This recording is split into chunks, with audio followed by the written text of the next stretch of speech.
Hi hello అండి, welcome to Nawaz kitchen.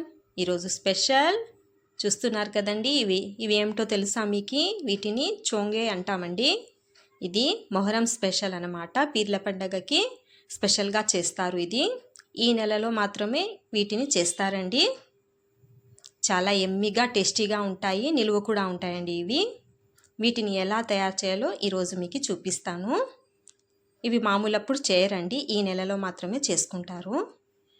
ముందుగా పిండిని కలిపి పెట్టుకోవాలి. గోధుమ పిండిలో ఆయిల్ వేసి ఉప్పు లేకుండా పిండిని బాగా కలిపి పెట్టుకోవాలి. ఈ పిండిని ఈ విధంగా చిన్న చిన్న ముక్కలుగా చేసుకొని చిన్న బాల్స్ లాగా ఈ విధంగా చేసుకోవాలండి. చూడండి, ఇలా ఉండాలి. అన్నీ ఈ సైజులో చేసుకోవాలి. అన్నింటినీ ఈ విధంగా చేసుకోవాలి. చిన్న చిన్న పూరీల సైజులో ఈ ఉండల్ని చేసుకోవాలి.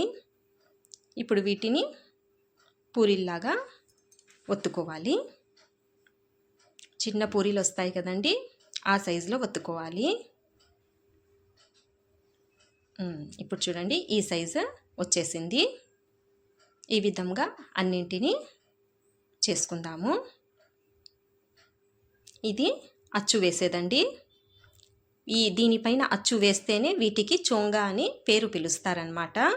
ఇది మా నాయనమ్మదండి, చాలా కాలం నాటిది. ఇది మట్టితో చేసింది. ఇప్పుడు ఈ అచ్చులు అల్యూమినియంతో కూడా చేస్తున్నారు. చూడండి, వీటిపైన పెట్టి ఇలా ఒత్తితే మనకి అచ్చు వచ్చేస్తుంది అనమాట. ఏమంటే ఈ అచ్చుకి కొంచెం ఆయిల్ వేసి ఆ తర్వాత మనము ఈ విధంగా దీనిపైన ఈ చిన్న సైజ్ పూరిలాగా చేసిన దాన్ని పెట్టుకొని ఒత్తుకోవాలి. చూడండి, డిజైన్ ఎంత బాగా వచ్చింది. ఇలా డిజైన్ వేస్తేనే వీటిని చోంగే అంటామండి.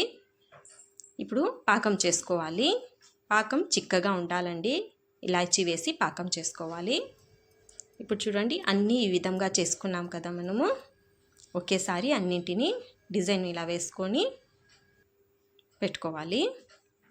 ఇప్పుడు పెనం వేడి చేశాక పెనం పైన మనము వీటిని ఒక్కొక్కటి తీసి ఇలా వేసుకోవాలి.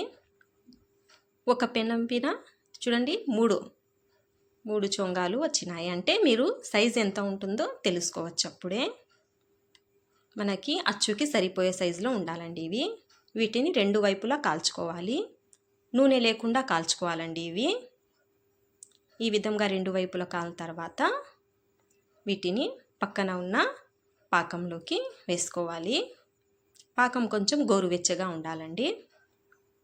ఈ విధంగా పాకంలో బాగా ఈ విధంగా ముంచాలి. ఇలా ముంచిన వాటిని మనము పక్కకు ఒక్కొక్కటి ఇట్లా పెట్టుకుంటూ రావాలండి. దీనికి గిన్నె కొంచెం లోతుగా ఉండే పాత్ర తీసుకోవాలి. అన్నీ దాంట్లో పేర్చుకోవాలి కదా, వీలుగా ఉంటుంది.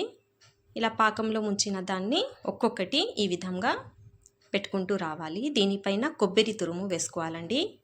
వీటిలో గసగసాలు కూడా కలిపాను నేను. ఈ కొబ్బరి తురుము బాగా వేసి ఈ విధంగా ఒకదానిపైన ఒకటి పెట్టుకుంటూ రావాలండి.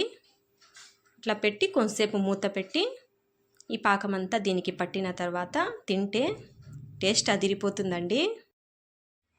ఇవి నిలువ కూడా ఉంటాయండి. చేసుకొని స్టోర్ చేసుకొని పెట్టుకోవచ్చు.